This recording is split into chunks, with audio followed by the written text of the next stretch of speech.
nyerunyir proposal, desain, budget, clear Pak. Nah, yang paling menyenangkan adalah ketika itu selesai dan kita laksanakan, kayak kamu ngerjain ngadu ide ini, ketika ini selesai dan kamu kerjakan, happy tuh? Tahu itu penting. Kelihatan nggak mana gua? Nggak boleh ya? Nggak boleh, artinya gini, nggak boleh kelihatan bahwa kita susah. Karena gini, ketika kita susah, kita bilang ke anak buah kita tuh begini, udah, dia, ada masalah, bantu saya menyelesaikan, saya nggak bisa nyelesain sendiri. Nah, itu tuh bahasa untuk mengatakan bahwa susah, ayo ada bantuan gitu kan. Nah, itu adalah bahasa yang intinya mengajak, karena sebuah program, sebuah project nilainya akan menjadi punya nilai lebih kalau involvementnya tinggi, sehingga setiap orang merasa punya peran. Saya punya peran, kamu punya peran, dia punya peran, semua punya peran. Gak cuma karena Farhan Hungkul, nggak boleh. Jadi anak-anak mah dibawa mikir loh ya. Harus dibawa mikir, mereka harus dikasih masalah. Jadi saya tuh kalau datang ke kantor ninggalin ayah budak nuker ngalamun main game nya, saya dicarikan. Namanya main game. Nus beres nus beres, beri masalah gede. Bikin masalah lagi gitu. Jadi semua harus punya peran untuk menyelesaikan masalah. Sejauh apa anak-anak dilibatkan? Dari awal? Dari awal pisan. Dari awal itu dengan saya nanya. Jadi saya nanya gitu. Jadi kayak saya punya satu divisi talent management. Kerjaannya memanage para talent. Salah satunya adalah kita punya 2 orang talent, 1 orang pemain sinetron, 1 orang stand up comedy. Anu tergerak untuk payung gitu. Para manajer teh ngomong ini, wah lu imah terpayu kedua lima terpayu gitu, saya yang jualan tuh saya dikebrak, jangan mau jadi manajer tau gitu kan tuh. Manajer itu punya nilai ketika kita berhasil menjual talent untuk payu. Kalau saya memanage seorang Ruben Onsu, kalau saya memanage seorang siapa misalnya lu kepayu teh Raffi Ahmad, gampang ya temannya. Orang ngantri, iya kan? Tapi ketika saya berhasil menjual seorang Mo Sidik, mau Mo Sidik, tahu apa? Tahu mana mah? Boleh karena tahu. Tapi ketika berhasil menjual Mo Sidik untuk sekali stand up 15 menit senilai 8 juta rupiah, nah eta karena bernilai. Marketing nu jago ngajual musik gitu. Kalau barang udah laku terus rebutan kita ikut jualan, kita masih biasa. Setuju tuh ya? Kaget lagi. Saya setuju. 90% penduduk Bandung pendapatnya saya tidak setuju. Pertama satu hal yang saya selalu jadikan pegangan prinsip bahwa saya tidak membutuhkan apa-apa. Saya tidak membutuhkan apa-apa. Ketika saya bikin band bukan untuk popularitas tapi untuk bermain musik. Saya tidak mencari uang dari panas dalam karena masih bisa minta ke orang tua. Sudah mandiri ya. Mandiri. Tapi prinsip aku gitu. Saya tidak menginginkan apa-apa. Asli. Saya tidak menginginkan apa-apa. Jadi ketika saya tidak menginginkan apa-apa, tetapi apa-apa itu datang, itu lebih bahagia. Tapi ketika aku menginginkan apa-apa, ternyata yang kutunggu itu tidak datang, aku pasti kecewa. Jadi aku memang menekan ekspektasi, aku menekan banyak harapan, aku menekan itu semua. Tanya. Si ayah kan tidak punya ekspektasi terhadap diri, ari terhadap anak buah, Oke. terhadap mamu. Mana naik tejeng aing? Ku aing lamun mana ngikutin aing dijanjikan masuk Ancol gratis. Berarti ini imam besar taman hiburan ya. Lokal lagi. Lokal. Dalekeun. Kan gobloknya. Aing nggak goblok kumaha? Ku anda. Pertama gitu. Asli gitu. Karena saya terngiang-ngiang apa yang saya dapatkan waktu di kampus, bahwa ada dua jenis manusia ketika ia berkarya. Ada yang terstimulus oleh hal di luar dirinya, ada yang terstimulus oleh apa yang ada di dalam dirinya.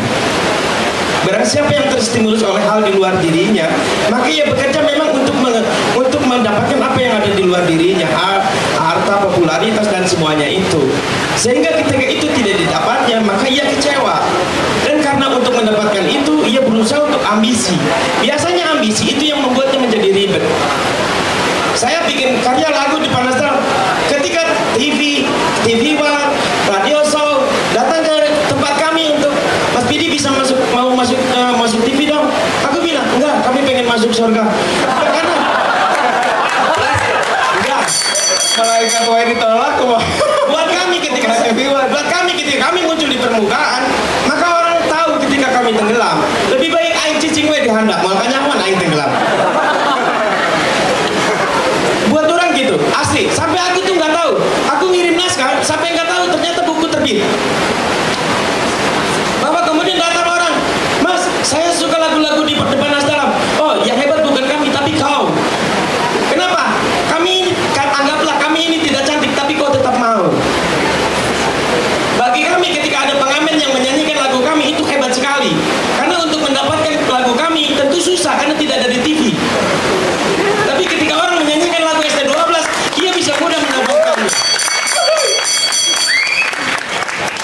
Aku menekan Masa sih gak agamanya? ada, ini gue kasih tahu. Imam besar. Kreativitas itu sebetulnya mas sederhana, tapi keinginanmu keren itu yang membuatmu jadi ribet. Pak, kalau si Om Didi kan tentunya Enggak, aku mah gini. suasana kan kayaknya TTS aja, TTS aing mah tara ningali pertanyaannya. Jawab bae kumaha aing. Pertama aing embung pusing, punten aing keur ngisi TTS dong ditanya-tanya gitu. Kalian tahu lah kalau aku mencintai seseorang, saya nyuruh si Budi itu, bodyguard aku. Bud, tolong nyatain, dia yang nyatain. Kalau ditolak dia yang malu, kalau diterima aku yang maju gitu. Oke. Kalau hari ini ngajak si Budi nggak? Saya penasaran. Ayatnya kan kalau di Twitter suka Buda Budi. Nggak tuh sama hari ini. Enggak boleh dah. Kenapa nggak boleh? Karena mau aku omongin hari ini.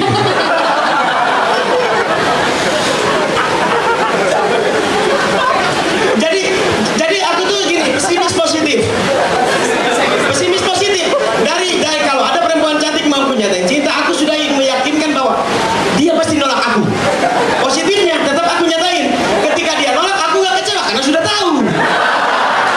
sesuai target. Iya. Buat targetnya. Nah, semua orang itu sebetulnya sederhana, tetapi keinginanmu, ambisimu itu yang membuatmu menjadi takut sehingga kau tidak menjadi tenang ketika berkarya. Barang siapa ketika karyanya diukur oleh banyaknya rating, itu bukan seniman, itu buruh seni. Bagiku seperti itu. Bikinlah lagu semau kau suka. Barang siapa menyanyi lagu untuk orang lain, iya sudah tercerabut dari dirinya dari karya itu. Jadi Depan Nas Dalam, aku tuh mendirikan Depan Nas Dalam untuk aku bubarkan. Dan kapan itu? Nanti 4 hari sebelum kiamat. Kita tanya dulu ke Aku tuh lebih suka Depan Nas Dalam bubar daripada Barcelona. Tak ada harapan apa-apa. Jadi ketika orang suka terima kasih. Ketika orang tidak suka, ya gue bikin band sendiri gitu. Kayak ada yang mau nanya dulu kak? Ada yang mau nanya kak? Ayo nanya, silakan satu. Sip, satu. Ini, maju ke depan dulu sini. Salaman dulu, salaman. Cium tangan, cium tangan. Tahu cium tangan kata Lekol. Dari tadi saya dengar penjelasan itu harus buka kamus Sunda Indonesia. Iya, saya dari Bandar Lampung. Oke, ya udah kita pakai bahasa Bandar Lampung. Oke. Disesuaikan ya. Coba pertanyaannya. Oke, apakah untuk bahagia dalam Kieu dengan bahasa Bandar Lampung teh ya. Kieu. Indonesia itu. Saya juga orang Indonesia. Apakah untuk bahagia dalam berusaha itu harus punya rencana? Kalau saya iya. Kalau saya enggak. Kalau saya punya target. Iya malaikatnya pas bisa. Iya, malaikat satu lagi. Oh, tadi jawab. Tapi aku sukanya ini. Kalian silakan pilih. Ini atau ini? Kau pasti pilih ini kan?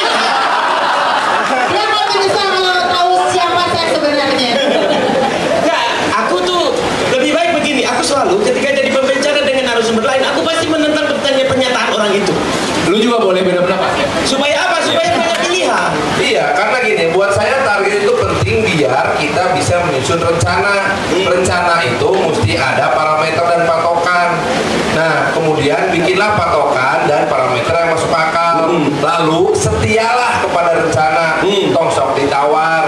Misalkan ya 2 tahun skripsi selesai, 2 tahun sak semester deui. Gantong. Stick to the plan. Ya, maka bikinlah perencanaan yang sederhana dan realistis. Iya, dioparkan gitu. Berarti kalau banyak rencana nggak realistis juga ya? Ya, bisa mencapainya. Oh. Ya, ya. Realistisnya artinya bisa apa? Ya, ada parameternya gitu. Apakah dalam 2 tahun itu wajar kalau saya jadi seorang dokter? Oh, ente nyentong atuh. Dedi luwe cukup dah. Ya.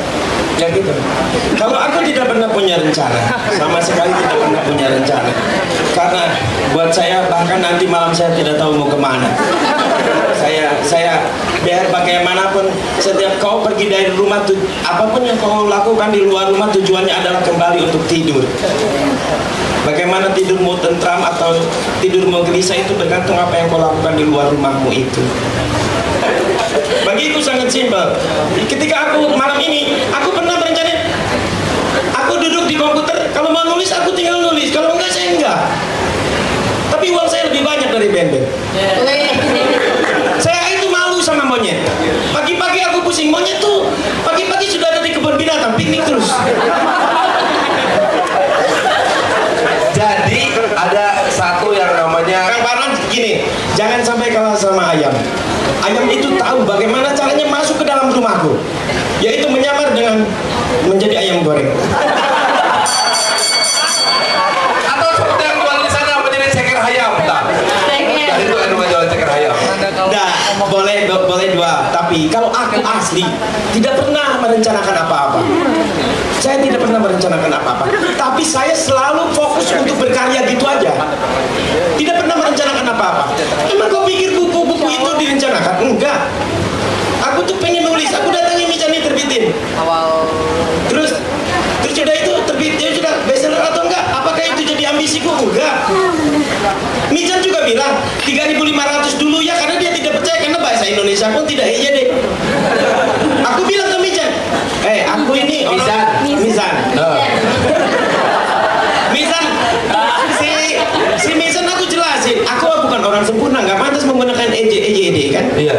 EYD kan ejaan yang sudah disempurnakan. Saya siapa sih gitu? Belum sempurna. Sebuah kesombongan ketika Anda menggunakan EYD itu. Merasa diri paling sempurna. Jadi gini, filosofi berak ya. Filosofi berak itu sangat dalam loh ya. Artinya gini, ada filosofi yang namanya letting go. Sebelum kamu mendapatkan sesuatu yang baru, kamu mesti lepaskan dulu sesuatu yang lama dan jangan harapkan dia untuk kembali. Relakanlah. Sama memberak. Ya, kalau aku menggambar berkarya itu memang harus yang buruk-buruk agar keluar keburukan apa yang ada di dalam diriku. Jadi semakin banyak yang keluar yang keburukan, maka semakin tersisa hanya kebaikan.